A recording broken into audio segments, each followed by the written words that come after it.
Men i forhold til at få øje på de børn, er der et eller andet, vi kan gøre for hurtigere at få dem, give dem en bedre mulighed for at gøre? Jamen, helt sikkert. Altså, det er Safik, som jo er her i Nuuk, og som andre kommuner ikke er så meget for at sende deres børn til.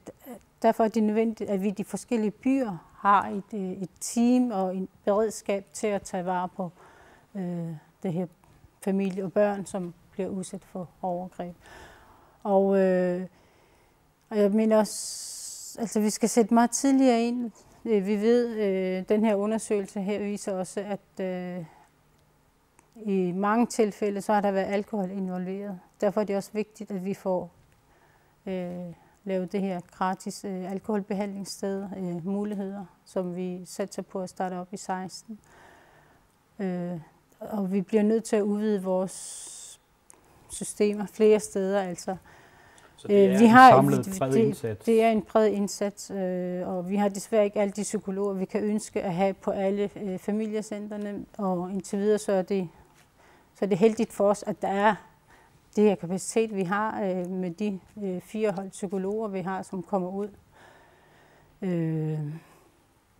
Og jeg tror da ikke, de har kræfter måske i mange, mange år til, så derfor bliver vi nødt til at styrke stederne med psykologer og så behandlinger.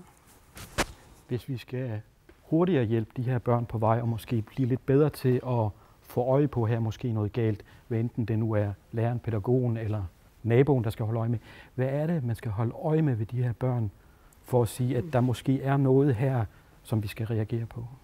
Jeg bider mærke i, at du ikke siger forældre her. Altså, jeg vil sige, at når man vælger at få et barn, så har man også et ansvar som forældre. Og det er der, jeg synes, at man først og fremmest skal gå ind, at et barn skal være så tryg ved sine forældre, at det selv kan komme og fortælle. Men, så det er ikke kun det offentlige, eller politikere, eller psykologer, der skal gå ind og træde til. Jeg synes, at man opdragelsesmæssigt måske kunne være lidt mere åbne og bryde nogle tabuer, så man kunne lære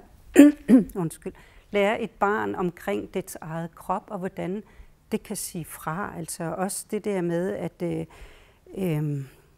at man snakker meget om for eksempel forskellige betegnelser ved ansigt, øjne, næse, mund eller sådan noget. Men snakker man om kønsdelene, og hvad de bruges til, og hvad man skal gøre for at passe på dem, eller ikke? Altså sådan noget kunne man godt komme lidt mere ind på, synes jeg, i samfundet.